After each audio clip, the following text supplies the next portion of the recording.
दोस्तों अगर आप भी ड्रॉप शिपिंग का बिजनेस कर रहे हो तो ये वीडियो आपके लिए बहुत ज्यादा इंपॉर्टेंट है। इस वीडियो में मैं आपको ऐसे 3 स्टेप्स बताने वाला हूं जिसके बाद आपका ड्रॉप शिपिंग का बिजनेस बहुत ही तेजी से बूस्ट करेगा। ड्रॉप शिपिंग बिजनेस में सबसे बड़ी समस्या ये है कि हर बार हमें एड रन करना पड़ता है। एड की वजह से ही सिर्फ वो बिजनेस रन कर रहा है, लेकिन ये स्टेप जो मैं आपको बताने वाला हूं यहां पे आपका एड का पैसा पूरा बचने वाला है। तो प्लीज इस वीडियो को पूरा एंड तक देखो। वैसे अगर आप मेरे चैनल पे नए हो तो चैनल को सब्सक्राइब कर लो, क्योंकि इस चैनल पे मैं एप्लीकेशन से रिलेटेड, ऑनलाइन अर्निंग से रिलेटेड, सर्वर से रिलेटेड बहुत सारे नॉलेज देता हूं। चलिए वीडियो में आगे बढ़ते हैं। स्टार्टिंग के जो 3 स्टेप्स हैं ये आपको मैं बता देता हूं। ये स्टेप्स आप फॉलो करिए, इसके बाद आपके ड्रॉप शिपिंग बिजनेस मजा आने वाला है। ठीक है, चलिए सबसे पहले समझते हैं कि पहला स्टेप है क्या आखिर।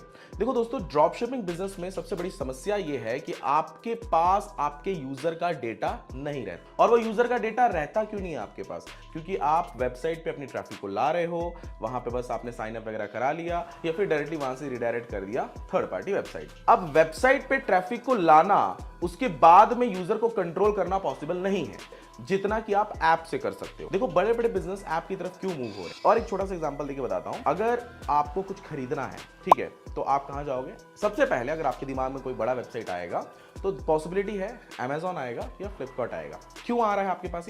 इन्होंने वैसी ब्रांडिंग करके रखी है, ठीक है। लेकिन क्विक कॉमर्स क्यों फेमस हुआ?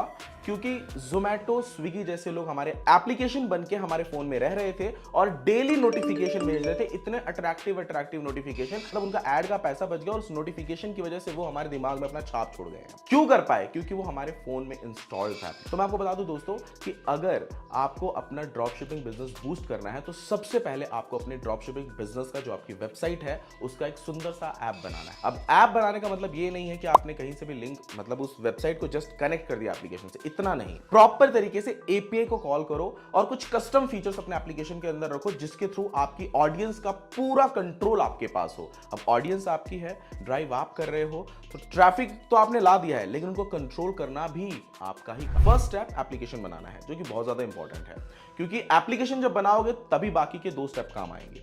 अब दूसरा स्टेप क्या है कि डेटा को कंट्रोल करना और डेटा का सही तरीके से यूज करना। एग्जांपल के तौर पे मैं वैसे आईफोन से शूट कर रहा हूं अभी, तो आईफोन का जो मैंने अभी कवर लगाया हुआ है, ठीक है, मैं हर 1-2 महीने में मैं सोचता हूं मेरा कवर चेंज करूं, थोड़ा अच्छा वाइब आता है, अच्छा दिखता है अपना फोन।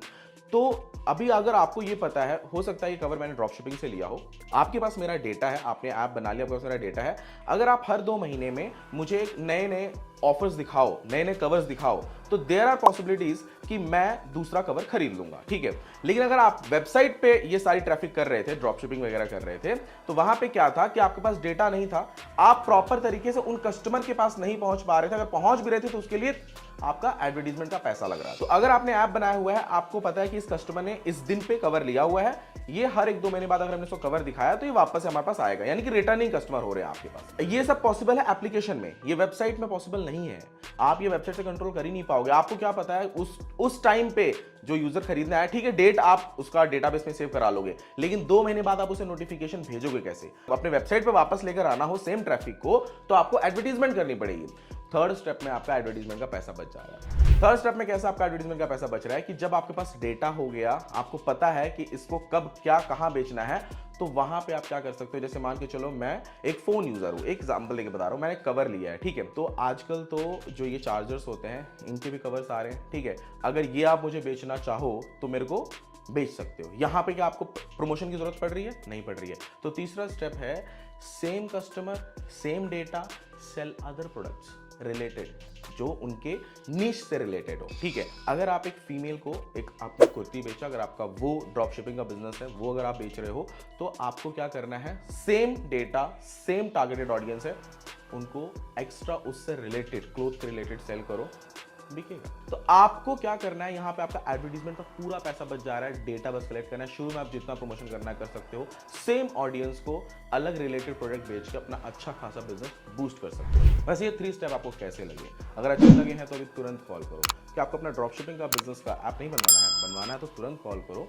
और हाँ, अभी तक अगर कोई ड्रॉप शिपिंग में नहीं आया है तो मैंने ड्रॉप शिपिंग के ऊपर एक बिजनेस बनाया, मतलब वीडियो बनाया हुआ है, सॉरी। तो आप वो उस वीडियो का जो लिंक है मैं नीचे डिस्क्रिप्शन बॉक्स में दे दूंगा, तो प्लीज एक बार आप चेक कर लीजिएगा। थैंक यू दोस्तों, मिलते हैं नेक्स्ट वीडियो में।